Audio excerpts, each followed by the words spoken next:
Assalamu alaikum students. Today we are going to discuss variance analysis.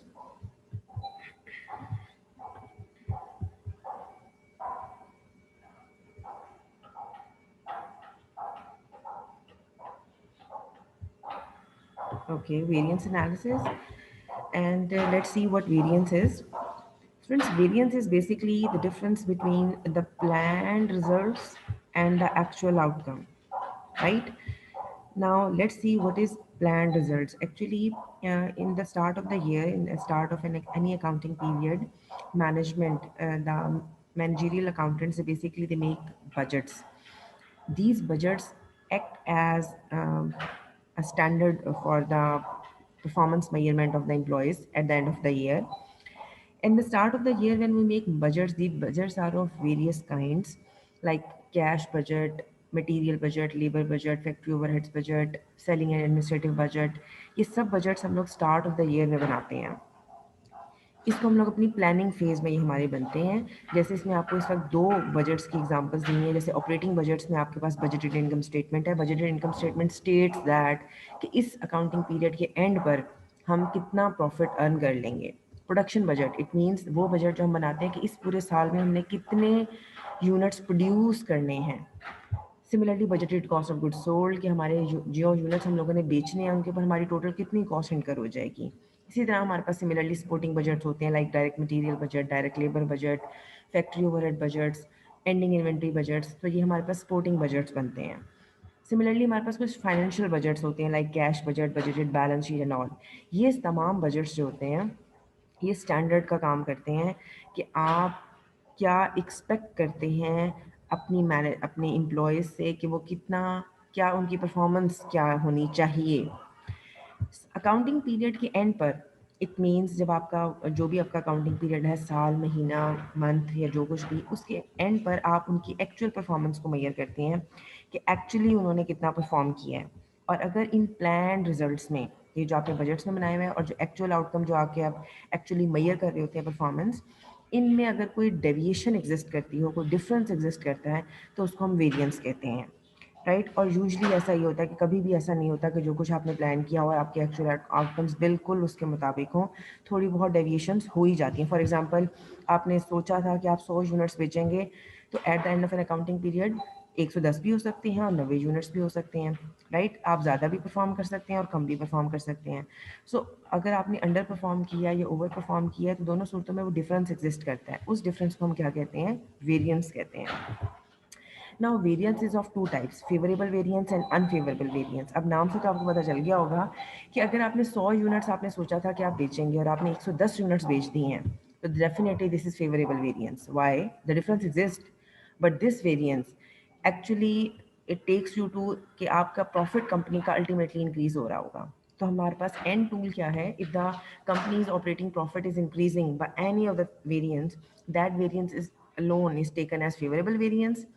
And in comparison to that, if there is any variance जिसकी वजह से आपका operating profit decline हो रहा हो या ऑपरेटिंग प्रॉफिट पे नेगेटिव इम्पैक्ट आ रहा है, आपकी कॉस्ट बढ़ रही है, आपकी एक्सपेंसेस बढ़ रही हैं या ओवरऑल प्रॉफिट आपका डिक्रीज हो रहा है, तो वो वेरिएंस हमारी अनफेवरेबल वेरिएंस कहलाती है. जैसे अभी मैंने आपको एग्जांपल दी कि अगर आपने बजटेड सेल्स यूनिट्स से आपके कि आप कितने यूनिट्स बेचेंगे 100, लेकिन आपसे पूरे साल के अकाउंटिंग पीरियड के एंड पर कितने यूनिट्स बिके हैं? 90.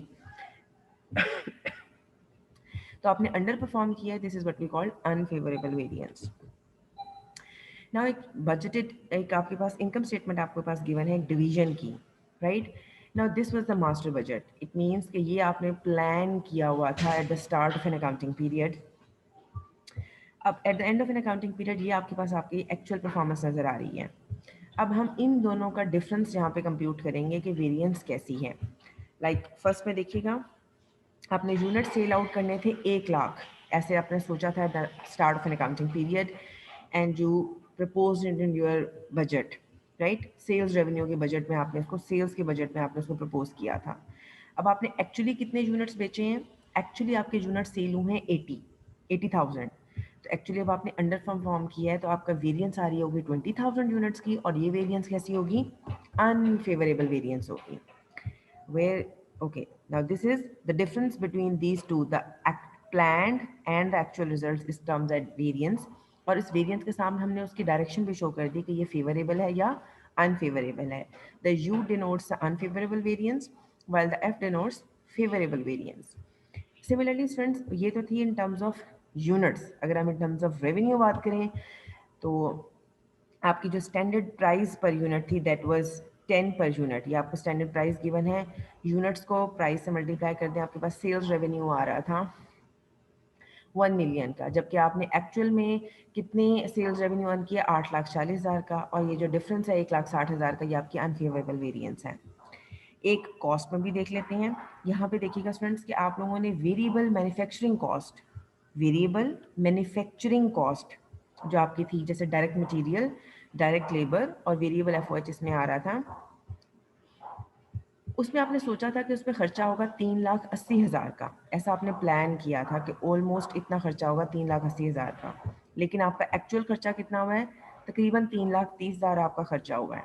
तो आपने एक्सपेंस आपके कम हुआ है, कम खर्च करने आपने उतने यूनिट्स प्रोड्यूस कर लिए हैं. तो ये आपकी वेरिएबल वेरिएंस तो है, लेकिन ये वेरिएंस कैसी हैं, फेवरेबल है. क्यों? क्योंकि जब आपके एक्सपेंसेस कम होते हैं तो अल्टीमेटली आपका प्रॉफिट इंक्रीज करता है. तो इस वेरिएंस की वजह से आपका अल्टीमेट ऑपरेटिंग प्रॉफिट इंक्रीज करेगा. इस वजह से इस वेरिएंस को हम फेवरेबल वेरिएंस कहते हैं. सिमिलरली अगर आप अपने प्रॉफिट्स में देखें तो आप एक्सपेक्ट कर रहे थे कि you will earn 1,90,000 operating profit at the end of an accounting period, but actually you earned 1,14,500. So that this decline in profit is basically unfavorable variance for this division in this accounting period. Now overall हम इस तरह variance को calculate करते हैं. यहाँ पे देखिएगा students, variance calculate करने के लिए we need this standard cost card. इसको स्टैंडर्ड कॉस्ट कार्ड भी कहते हैं, स्टैंडर्ड कॉस्ट शीट भी कहते हैं. What is this? Basically, standard cost sheet or card is a form on which all the standard inputs are given for a standard product. For example, if you are producing a single product, like if you are manufacturing a ballpoint, so ballpoint के अंदर जो direct material, labor और FOH डलनी है, right? उसकी standard quantities given होती हैं. Standard quantity of input for 1 unit of product, right? एक ball pen बनाने के लिए डायरेक्ट मटेरियल कितना लगेगा, डायरेक्ट लेबर कितनी लगेगी और वेरिएबल एफर्ट कितना लगेगा. Plus along with the standard quantity, the standard rate or price is also given, right? Standard rate और standard price is also given कि वो मटेरियल आप कितने का लेंगे, कितनी प्राइस का मटेरियल आपको लेना चाहिए, और लेबर और एफओएच का क्या रेट होगा, स्टैंडर्ड रेट क्या होगा, राइट? तो ये इनको आप बेसिकली स्टैंडर्ड क्वांटिटी और स्टैंडर्ड प्राइस और रेट को आपस में मल्टीप्लाई कर दें, लाइक 4 × 0.55. तो एक यूनिट के ऊपर मटेरियल की मद में खर्च होना चाहिए 2.2. डायरेक्ट लेबर, एक प्रोडक्ट के ऊपर 0.05 आवर्स लगने चाहिए लेबर के, और लेबर को आपने पे किस हिसाब से करना है, $20 पर आवर के हिसाब से पेमेंट करनी है. सो इन दोनों को मल्टीप्लाई कर दें, आपके पास आ जाएगा कि डायरेक्ट लेबर एक यूनिट पर ₹1 की लगनी चाहिए. Similarly the variable F O H. तो आप ये डिसाइड कर लेते हैं कि एक यूनिट जो हमारे पास प्रोड्यूस होना चाहिए वो 3.8 का प्रोड्यूस होना चाहिए. एक यूनिट जो आपके पास प्रोड्यूस हो रहा है आपकी फर्म के अंदर, आपके प्रोडक्शन प्लांट में, वो कितने का होना चाहिए, 3.8 का. So the standard cost card or the standard cost sheet actually provides you the standard quantities of each input for a single product and the standard prices for each input, and it is always displayed in the production facility so that employees should also come to know. Employees को भी पता होना चाहिए कि उन्हें कितने के अंदर एक यूनिट को प्रोड्यूस करना है, राइट? तो ये जगह जगह डिस्प्ले भी होते हैं आपकी प्रोडक्शन फैसिलिटी के अंदर. अब इसके अंदर अगर आपकी डेविएशन आती है, आपकी जो एक्चुअल परफॉर्मेंस है उसको हम इसके साथ मैयर कर रहे होते हैं कि एक्चुअल और इसके अंदर डिफरेंस नहीं होना चाहिए, और अगर डिफरेंस है तो वो वेरिएंस है, और अगर वो ऑपरेटिंग प्रॉफिट को इंक्रीज कर रही है तो फिर वो फेवरेबल है, और अगर वो डिक्रीज कर रही है तो फिर वो डेफिनेटली अनफेवरेबल वेरिएंस है हमारे लिए. नाउ इसके कंपैरिजन के लिए हम जो एक्चुअली मैयर करते हैं एम्प्लॉयज़ की परफॉर्मेंस को, उसके लिए स्टूडेंट्स ये देखिएगा कि वेरिएंस की कंप्यूटेशंस के लिए हमें ये स्टैंडर्ड हमारे पास अवेलेबल होता है. किस तरह होता है students? This is actual price into actual quantity, actual price multiplied by actual quantity. This is standard price into actual quantity and standard price into standard quantity. Now basically students, या इन दोनों का जो डिफरेंस होता है उसको हम कहते हैं प्राइस वेरिएंस। और प्राइस वेरिएंस कहते हैं डायरेक्ट मटेरियल को जब हम कंप्यूट कर रहे होते हैं, और जब हम लेबर और एफर्ट्स के लिए कंप्यूट कर रहे होते हैं तो इसको हम रेट वेरिएंस कहते हैं, राइट, रेट वेरिएंस कह रहे होते हैं।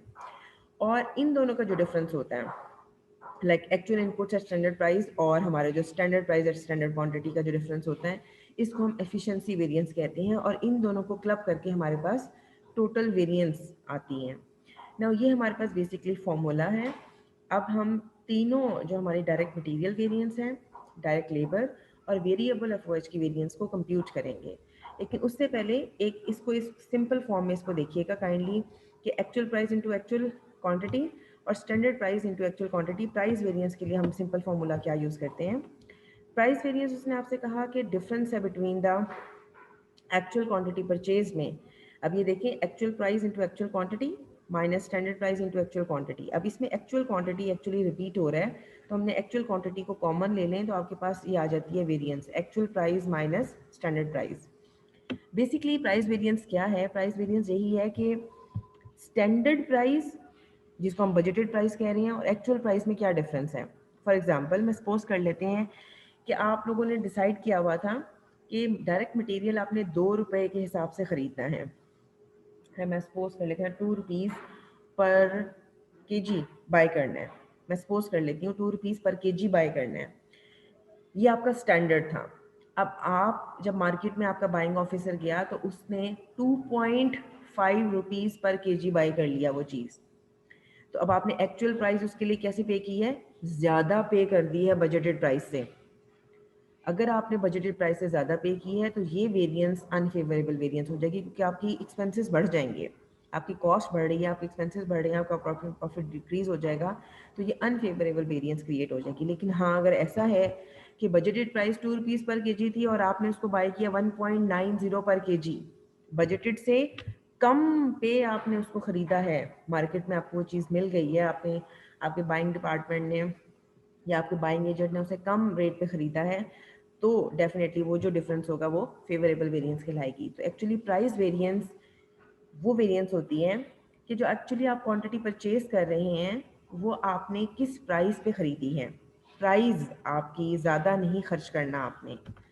और क्वांटिटी वेरिएंस, या जिसको हम एफिशिएंसी वेरिएंस भी कह रहे होते हैं, ये जो लास्ट 2 एलिमेंट्स का जो डिफरेंस है, इसमें आप देखिएगा कि हमारी स्टैंडर्ड प्राइस कॉमन एलिमेंट है, तो हमने स्टैंडर्ड प्राइस को कॉमन ले लिया। और एक्चुअली ये डिफरेंस होता है एक्चुअल क्वांटिटी और स्टैंडर्ड क्वांटिटी का, कि जो आप बेसिकली एक्चुअल क्वांटिटी इस्तेमाल कर रहे हैं प्रोडक्शन में, राइट।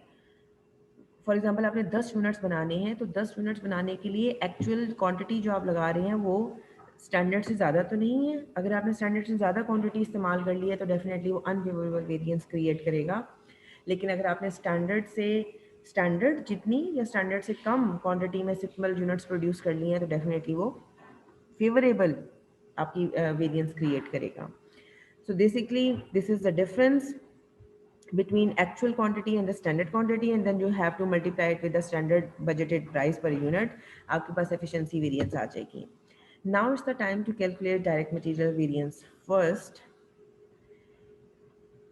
now again formula वही है स्टूडेंट्स, इस फॉर्मूले में किसी किस्म का कोई चेंज नहीं आता। This is actual price multiply by actual quantity, standard price into actual quantity, standard price into standard quantity. ये formula is the very same जो हम लोगों ने 4th और 5th स्लाइड में डिस्कस किया था।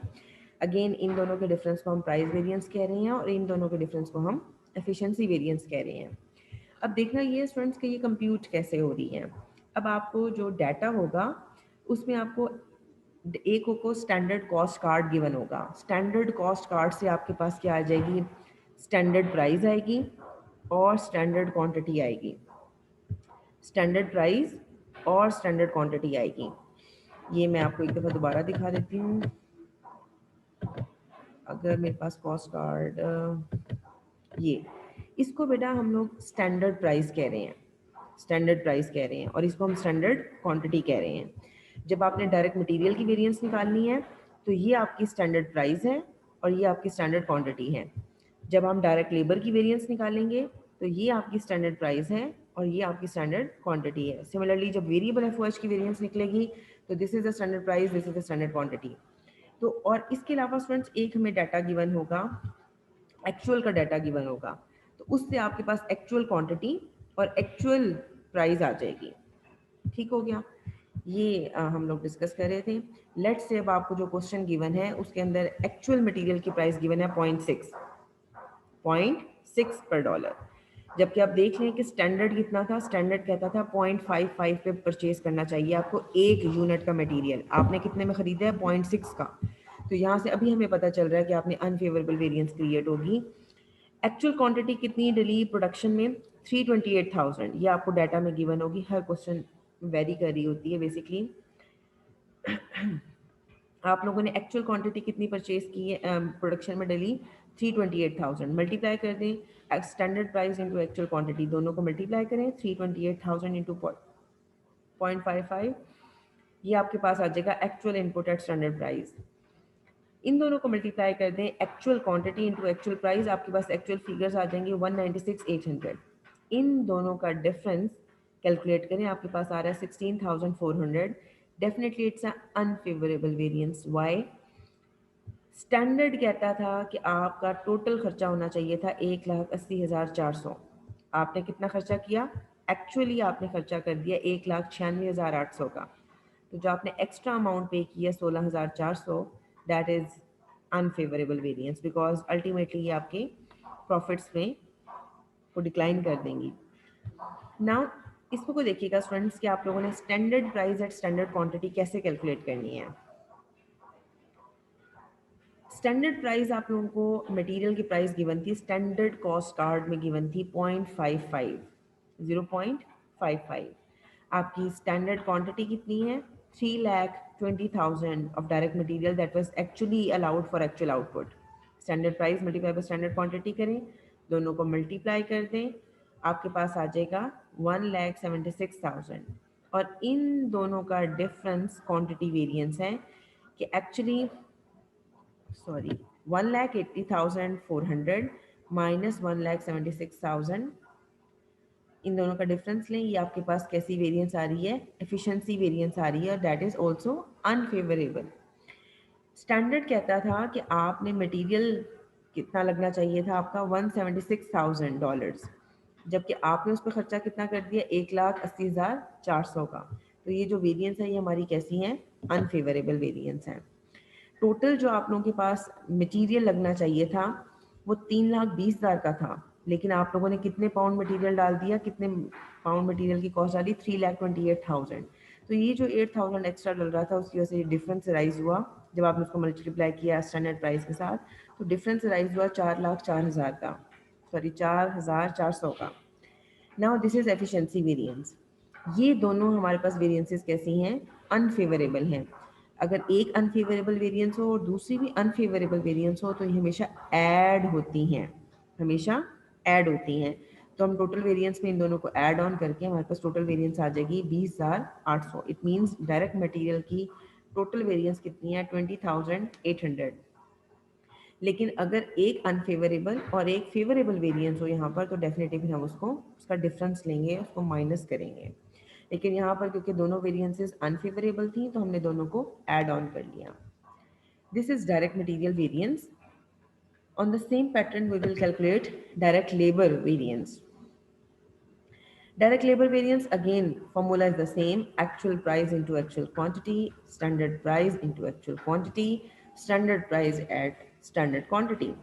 कैसे कैलकुलेट करना है फ्रेंड्स, अब स्टैंडर्ड कॉस्ट कार्ड से आप लोगों ने ये स्टैंडर्ड प्राइस और स्टैंडर्ड क्वांटिटी वहाँ से ले लेनी है आप लोगों ने।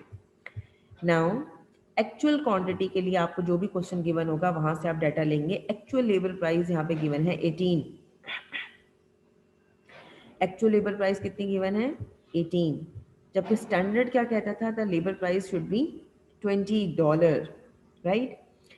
नाउ अब यहाँ से आपको पता चल गया कि आप लोगों ने डेफिनेटली स्टैंडर्ड से कम पे लेबर हायर की हुई है, कम रेट उसको पे कर रहे हैं, तो डेफिनेटली यहाँ पे फेवरेबल वेरिएंस होगी आपकी, राइट, क्योंकि आपने स्टैंडर्ड से कम खर्च किया। अगर आप स्टैंडर्ड से ज़्यादा खर्च करते हैं तो डेफिनेटली वो अनफेवरेबल वेरिएंस हो जाती है। एक्चुअल आवर्स कितने लगे लेबर के उन यूनिट्स को प्रोड्यूस करने में, 4400 आवर्स लगे हैं। अब आप इनको मल्टीप्लाई करते हैं, actual price into actual quantity. आपने 18 मल्टीप्लाई बाई 4400 आवर्स मल्टीप्लाई किया, आपके पास एक्चुअल आ गया 79,200। टोटल खर्चा कितना किया आप लोगों ने? 79,200 का। Now actual input at standard price देखिएगा, 4400 multiply by 20, 88,000। It mean standard कहता था कि खर्चा होना चाहिए था 88,000 का, जबकि आपने कितना किया? 79,200 का। कॉस्ट कम हो रही है तो डेफिनेटली आपके ऑपरेटिंग प्रॉफिट इंक्रीज करेंगे, तो ये फेवरेबल वेरिएंस है आप लोगों की। इसको हम डायरेक्ट लेबर में इसको हम रेट वेरिएंस भी कहते हैं। Rate variance is favourable in this case. Similarly अब आप स्टैंडर्ड के लिए कैलकुलेट कर लें कि standard price into standard quantity, कि अगर हम स्टैंडर्ड प्राइस को स्टैंडर्ड क्वांटिटी से मल्टीप्लाई करते हैं तो वहाँ पर हमारा रिजल्ट आ रहा था 80,000। Now students, actual labour hours कहते थे कि एक्चुअली उन स्टैंडर्ड कहता था कि उस यूनिट्स को प्रोड्यूस करने के लिए आपको कितने डायरेक्ट लेबर आवर्स अलाउड थे? 4,000 आवर्स अलाउड थे। जबकि आपने लेबर ने कितने आवर्स में वो काम कंप्लीट किया? लेबर ने आवर्स लगा दिए 4,400। ना यहाँ पर क्वांटिटी में देखिएगा डिफरेंस आ गया है। स्टैंडर्ड कहता था 4,000 घंटे में इतने यूनिट्स प्रोड्यूस होने चाहिए थे, लेकिन आपने क्योंकि 400 घंटे एक्स्ट्रा लगाए हैं तो यहाँ पर जो आपकी एफिशिएंसी वेरिएंस है वो नेगेटिव हो गई है। इट मीन्स अनफेवरेबल वेरिएंस होगी। आप इन दोनों को मल्टीप्लाई करें, आपके पास स्टैंडर्ड आ जाएगा 80,000, जबकि आपने एक्चुअल में $88,000 का एक्सपेंस हुआ है। तो इन दोनों का जो डिफरेंस है that is unfavourable variance, that is efficiency variance of labour is unfavourable. अब अगर एक फेवरेबल और दूसरी अनफेवरेबल वेरिएंस हो तो उसका हम डिफरेंस ले लेते हैं, माइनस होगी वो, और माइनस करने के बाद हमारे पास आंसर आ रहा है 8,800 माइनस 8,000, आंसर आ रहा है 800। सो हमें मैग्नीट्यूड पता चल गया कि मैग्नीट्यूड डिफरेंस जो है टोटल वेरिएंस का वो 800 है। अब हमने ये डिसाइड करना है कि टोटल वेरिएंस पॉजिटिव है या नेगेटिव, फेवरेबल है या अनफेवरेबल। तो उसमें जो बड़ी फिगर होगी उसका साइन आता है। अब हमारे पास बड़ी फिगर है 8,800, तो इसके साथ साइन कौन सा था? फेवरेबल। तो हम इसका फेवरेबल साइन लिख लेंगे, क्योंकि ये 8,000 छोटी अमाउंट है, 8,800 बड़ी अमाउंट है, तो बड़ी अमाउंट का साइन हमारे पास आता है। तो ये दैट इज फेवरेबल वेरिएंस। इन दोनों को हमने माइनस किया बिकॉज एक फेवरेबल थी और दूसरी अनफेवरेबल थी। तो जो डिफरेंस था उससे हमें मैग्नीट्यूड पता चल गया, और फेवरेबल है या अनफेवरेबल वो जो भी लार्जर अमाउंट होगी उसका साइन आएगा आपके पास, that is favourable variance in this case. Last जो हमारे पास वेरिएंस है that is variable overhead variance. Variable overhead variance में भी स्टूडेंट्स आप लोगों का फॉर्मूला सेम रहता है। This is the same formula, actual price into actual quantity. अब इस वक्त आपको एक्चुअल में गिवन है कि टोटल वेरिएबल फैक्ट्री ओवरहेड्स की मद में असल में खर्चा कितना हुआ है? 53,680 का खर्चा हुआ है। 53,680 रुपीज़ लगे हैं उन यूनिट्स वेरिएबल मैन्युफैक्चरिंग ओवरहेड की मद में उन यूनिट्स को प्रोड्यूस करने में। Now actual input at standard price कितना था?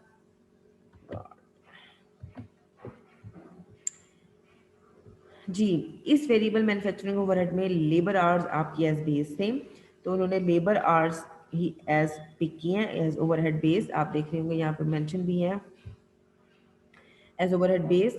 तो हम लोगों ने 4,400 आवर्स लिए। स्टैंडर्ड प्राइस हमारी ओवरहेड के लिए कितनी थी? $12 थी। मल्टीप्लाई करें इनको, 4,400 मल्टीप्लाई बाई 12, आपके पास एक्चुअल जो आपके पास इनपुट है स्टैंडर्ड प्राइस आ रहा है 52,800। Standard price at standard quantity निकालें, स्टैंडर्ड प्राइस है 12, अगेन स्टैंडर्ड क्वांटिटी थी 4,000। आपने उससे ज़्यादा आवर्स लगाए हैं तो डेफिनेटली आपकी अनफेवरेबल वेरिएंस प्रोड्यूस होगी। 48,000 आपका standard price at standard quantity आ रहा है। इन दोनों का डिफरेंस आपके पास प्राइस वेरिएंस है। डेफिनेटली इन दोनों का डिफरेंस लें, 53,680 माइनस 52,800 आपका एक्चुअल ज़्यादा है स्टैंडर्ड से, तो ये अनफेवरेबल वेरिएंस है। सिमिलरली यहाँ इस केस में देखिएगा, इसमें आपका स्टैंडर्ड अलाउ करता था 48, आपका एक्चुअल का रिजल्ट कितना आ रहा है 52,800। इन दोनों का डिफरेंस अनफेवरेबल वेरिएंस है। दोनों अनफेवरेबल वेरिएंस हैं तो ये दोनों प्लस होंगी, और अल्टीमेटली साइन भी अनफेवरेबल वेरिएंस का आएगा। नाउ अब जो लास्ट में शीट आपने बनानी है वो आप तीनों वेरिएंसेस जो मटेरियल, लेबर और एफओएच की है उन तीनों वेरिएंसेस को लिस्ट डाउन कर लें, प्राइस वेरिएंसेस, एफिशिएंसी वेरिएंसेस, और इन दोनों को हम लोगों ने हर शीट में ऐड ऑन किया हुआ है। हमारी टोटल डायरेक्ट मटेरियल वेरिएंस आ रही है 20,800 अनफेवरेबल, डायरेक्ट लेबर आ रही है हमारे पास 800 favourable variance, variable overhead variance आ रही है 5,680 की अनफेवरेबल। अभी हम लोगों ने लास्ट 3 स्लाइड्स में इनको कंप्यूट किया है। अब टोटल वेरिएंस कैसे निकालनी है स्टूडेंट्स, हम लोगों ने ये दोनों अनफेवरेबल हैं, इन दोनों को ऐड ऑन कर दें और ये फेवरेबल है इसको माइनस कर दें। तो दोनों को ऐड ऑन करके इसमें से माइनस करें, आपके पास टोटल वेरिएंस कितनी आ रही होगी 25,680, और ये टोटल वेरिएंस कितनी है अनफेवरेबल है। So that's how we compute variances. Now एक सिंपल क्वेश्चन जो आप लोगों को स्टूडेंट्स अवेलेबल है उसमें आपको एक्चुअल डाटा गिवन है कंपनी का और स्टैंडर्ड कॉस्ट कार्ड गिवन है, और वो आपसे कहेंगे कि आप वेरिएंसेस कंप्यूट कर दें, तो आपने बिल्कुल इसी पैटर्न पे वेरिएंसेस को कंप्यूट करना है। डायरेक्ट मटेरियल की variance, direct labour, direct FOH, sorry variable FOH variance आप कंप्यूट करेंगे। और कुछ क्वेश्चंस ऐसे हैं जिसमें रिवर्स बैक मेथड है, इट मींस कुछ मिसिंग फिगर्स के क्वेश्चंस हैं। तो मिसिंग फिगर्स के क्वेश्चंस में जैसे आपको वर्क बैक मेथड करना पड़ेगा, इट मींस टोटल वेरिएंस से आप प्राइस और एफिशिएंसी वेरिएंसेस निकालेंगे, और फिर ये जो अगर इनमें से कोई फिगर मिसिंग है तो उस मिसिंग फिगर को भी आप कंप्यूट करेंगे। तो फिलहाल फॉर प्रैक्टिस मैं आप लोगों को आपकी बुक में से कुछ सिंपल क्वेश्चंस पहले रिकमेंड करूंगी कि वो आप ट्राई करें, जिसमें आपको कंप्लीट डाटा गिवन है। Actual and standard cost card will be given and you need to calculate all these variances. Thank you students. Assalamu alaikum.